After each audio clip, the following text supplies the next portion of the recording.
Host Family ร้านอาหารคาเฟ่เปิดทุกวัน 11 โมงถึงเที่ยงคืนร้านอยู่ติดกับอบต.ปากแรดบ้านโป่งราชบุรี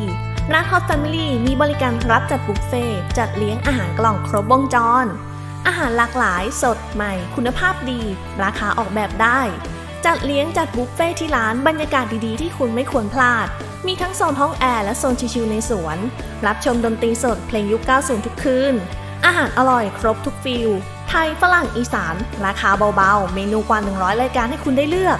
ของหวานเค้กน้ำคาเฟ่พร้อมเสิร์ฟมีบริการฟรีห้องส่วนตัวปาร์ตี้ประชุมคาราโอเกะสังสรรค์จะงานอีเวนต์ไหนกิจกรรมใดๆ Host Family พร้อมจัดให้